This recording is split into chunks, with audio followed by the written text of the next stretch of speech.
Alright, it's Vex, and today we want to talk about this thing, my pile of EDH staples. That's right.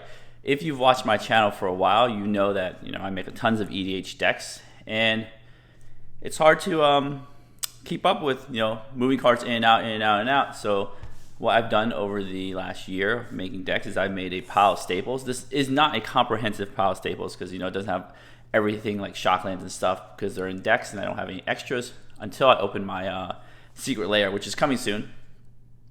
So what I do is I have this pile of staples which I can always take from and make decks with. That's why if you've seen all my decks, they are all in the sleeves are in the classic black dragon shields because of this fact, so I can move them in and out of decks.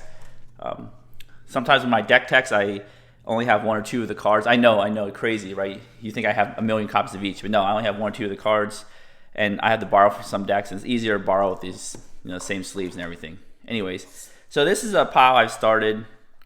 I kind of add slowly to it. I make one or two purchases if I don't have extras and put it into this pile. If I do have extras, I just put it in there as I make decks.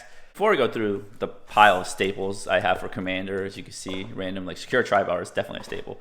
Let's talk about what a staple is. A staple is basically, in my eyes, a card that is just not ubiquitous, but near ubiquity in decks, where they are probably one of the best set of cards to play in decks, and they are just generically good. They're not like for specific decks. I guess some are, if you look at some staples, like Solemn Simulacrum are for non-green decks, stuff like that. They're not exactly for specific decks.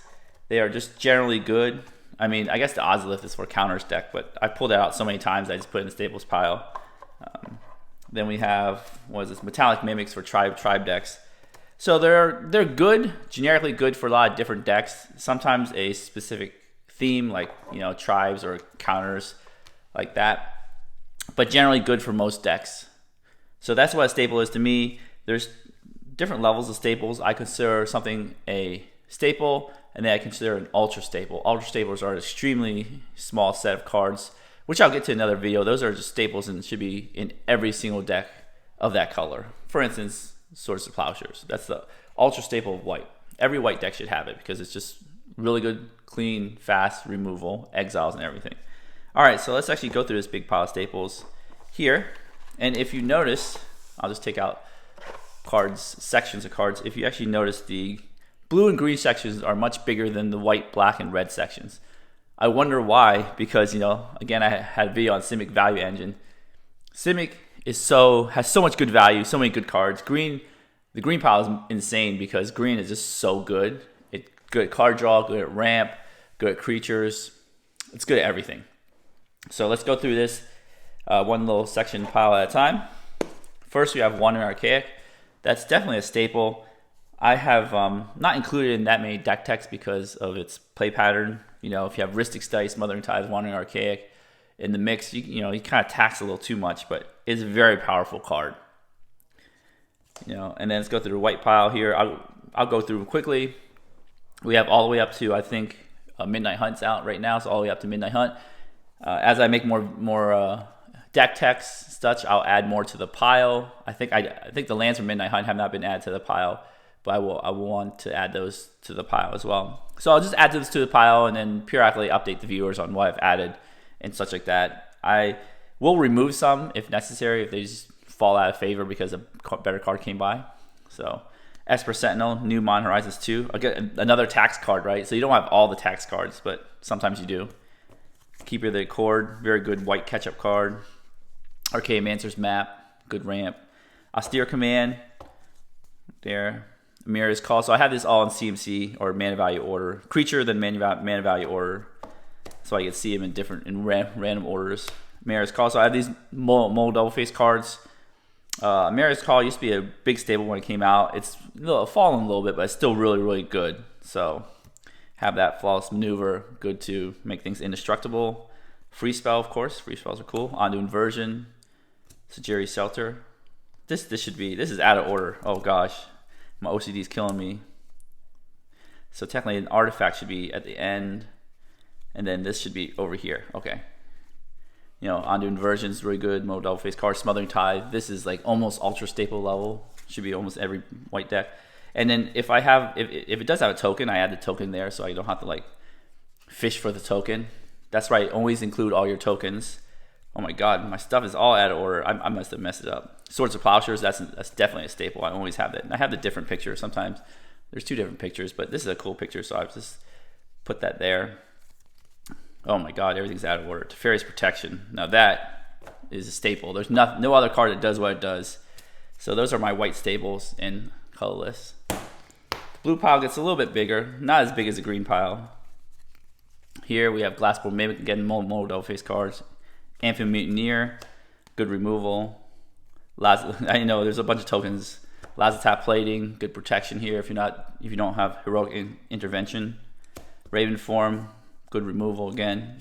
I basically have some good blue removal. Blue does have very good removal, by the way. Slender Vision, another mono double face card. Secret Restoration, on the theme of mono double face cards.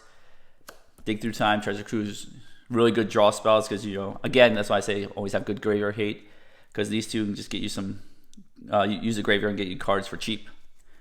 And Shark Typhoon, the enchantment that makes sharks. I've included in so many decks, I just made it a staple. And then the lands, Castle Vantress and Minamo. So Castle Vantress is very good in most blue decks that are just like blue and plus another color. Helps you dig and search. And Minamo is just for synergies with legendaries that need to untap.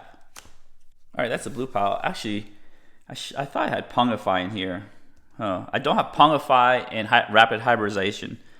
I gotta add those. Maybe I'm missing those because I've used them all in my decks.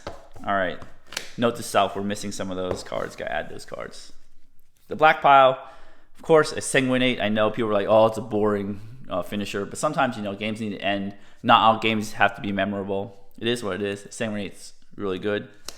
Feed the Swarm, extremely versatile. I think because it has enchantment. Any deck like blue, black, red, black that don't have enchantment removal, like natively in those colors or Grixis or whatever, Feed the Swarm is really, really good. It's just a clean answer to creatures or enchantment. I know you lose a little life, but you start at 40, so it's really good there. Agony's Awakening, mono double face card. Deadly Rollick, free cards, of course. Haggard Mulling, more mono double face cards. Kindred Dominance, this is tribal decks, insanely good in tribal decks. And Malakir Rebirth, again, it's out of order again. I'll put that back in order. Bajuga Bog, my ultra stable black, always include that. And actually, a bunch of lands. Castle Lochthwain, Shizo, Urborg. Shizo's for things that need to connect, get fear. Bajuga Bog. Technically, this could be a staple in almost all black, like 2-color or 3-color black decks because it just comes in untapped. But I don't like to include it in a lot of decks though, because A, it's expensive. B, sometimes it's just unnecessary. People do have Wasteland, so have those black cards right there. Red pile is actually super small actually. Right there, only 5 cards: a Braid, Shower Skull Smashing, Jessica's Will. Jessica's Will is insane. Like, if you haven't purchased one, at least get one. Like, it is just insane. You gotta have it. So much card advantage, so much mana advantage, everything. Valakut Awakening and Blasphemous Act. Blasphemous Act is my ultra staple. So good. Then we move on to green. Green's the bigger slice. I thought blue was a little bigger. I was mistaken, but green is definitely bigger. Because green has all the staple ramp spells like Secure, Tribe Elders, Ramp, Scavenging Ooze, Graveyard Hate right there. The new card, Augur of Autumn, I'm putting it in. It's a staple. We all know it. Beast Whisperer, good card draw. Nyx Bloom Ancient, makes tons of mana. Nothing else to say about that. The ramp spells, Farseek, Into North, Nature's Lore, Rampant Growth, 3 visits. So we have Into North if you want to ramp harder on 2. Right, they get snow lands. And now they have snow duels, which is super, super good. And then you have your Heroic Intervention for protection there. Valgate Recovery, very, very good. You see this in all my green decks. This is super stable because it just acts as a land. And basically, if you're playing any deck with green, green is usually a primary color because it has all the ramp. So it could come in as a green land or get things back from the graveyard. Beast Within, good removal. Gotta have the token. Don't forget the token. More ramp, Cultivate Kadaman's Reach, Crows and Grip there. Sometimes you just want like removal for Aetherflux Reservoir. Remember that. Sky Shall Claim. I think this is only my only 4-mana staple ramp spell because it gets 2 forced and gets them in untapped. So other 4-mana ramp spells it's just hard to play 4-mana spells in this format where everybody's ramping so fast. with the 2-mana ramp spells. Shamanic Revelation. I don't have Return of the Wild Speakers. I don't have an extra one yet, but when I get one, I'll put it in here. Turntimber Symbiosis. I used to include this again in a lot of decks, but now I've been cutting back. It's just so hard to find room. I guess if you want to be more consistent, you add these like staple cards. But if you want to have more fun, more randomness, and more on theme, then you add more of your theme cards. Like the Great Henge. Great Henge is great. It's insane. Let's just call it what it is. Growth Spiral, very good in Simic decks. Oh, this was Castle Garenbrig. I don't know why Growth Spiral got in the green section. It's a Simic card. Castle Garenbrig. As you see, I move cards in and out a lot because I make a lot of deck text, so it's kind of hard to. Sometimes I lose track and I put them in the wrong place. The new Yavimaya is good. So our artifact section. This section is of course big, right there.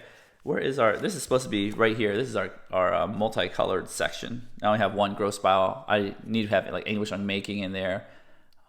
Rakdos Charm, Assassin's Trophy. I just don't have don't have extras. So when I get them, I'll put them in here. We'll update. We have Metallic Mimic, Ozlith. I went through those. Protection spells, Swiftfoot Boots, Lightning Greaves, always in decks. Ramp spell, Burnish Heart. I really like Burnish Heart because I don't want to be super efficient. Sometimes I don't want to make like a super efficient, super powered deck. Burnish Heart is a good slow card. Somson Lacum, I think it's still good. It does two things, ramp and draw, and does it in off colors, so I like that a lot. Usual Soul Ring, Arcane Signet, Felwar Stone, Mind Stone. A bunch of colored signets. I don't have them all. I think I only have 6 of them. I do want to add all 10 just because I like cycles and make sure I want a full cycle. I have the 5 enemy talismans from Modern Horizons. I think some of the talismans from the original Mirrodin block, they haven't reprinted yet. Some talismans they've reprinted a lot. So I do want all 10 eventually. And here's the lands pile here. We have Command Tower, World Tree, of course. We have the Battle Bond lands, but we have an additional Spire Garden from Battle Bond, but the other ones are from Commander Legends. Again, these are more expensive. That's why I don't have them all. We have, again, we don't have the shock lands. I'm going to open up the, Secret Lair. Then I'm going to add the shock lands to here. I'm going to add the new Innistrad slow lands because I think they're really good. Check lands are going in there. We have the Pain lands. So the lands are, I'm always crimped on lands because there's so many decks require dual lands that I just don't have enough. So we have some of the, only one Pain land, but we want to add all 10. They haven't reprinted the allied ones in a very long time, so hopefully they'll do that one day. I love these snow lands, especially the green ones, because you fetch it out with Nature's Lore 3 visits. So I have the green ones here. Every time I make a deck, I just pull one, and then I have the Orzhov one. Again, more Simic value, right? Flooded Grove. I don't have any more of these. I don't know what these called, filter lands. I've only used this as a deck, so when I use more, I'll add more, of course. Then I love these lands. Of course, these I'm crimped on these lands too. Are the canopy lands, from Horizon, Modern Horizons, but like the Horizon canopy lands. Then regular colorless lands. You get some fetch lands, Evolving Wilds, Terramorphic Expanse, Command Tower, Myriad Landscape. I don't have Fabled Passage and Prismatic Vista, which they're staples too. Graveyard Hate, Scavenger Grounds, Reliquary Tower, Ramp lands, Myriad Landscape, Command Beacon. So good staple cards. War Room. I do have the full set of the Modal Double Face cards, so that's pretty neat there. Right there. I do like having 10. I keep moving a thing above the screen. Sorry about that. There you go. So those are my staple pile. It's pretty fun to have this pile because when I make decks, I could pull around 25, 30 cards from here. Sometimes. I guess if it's green, then I can definitely pull more. If it's like red, then I only have 5 red staples. Or if it's Boros, then good luck. Anyways, I hope you enjoy looking at my big pile of staples. I definitely want to do more videos. As you see, there's a lot of empty space here, which we will fill up. And the goal is to have this thing as a big, full of staples, the box full of staples. Anyways, if you enjoyed this video, give the video a thumbs up, smash the subscribe button, hit the notification bell to be alerted for new videos. And as always, have a wonderful day.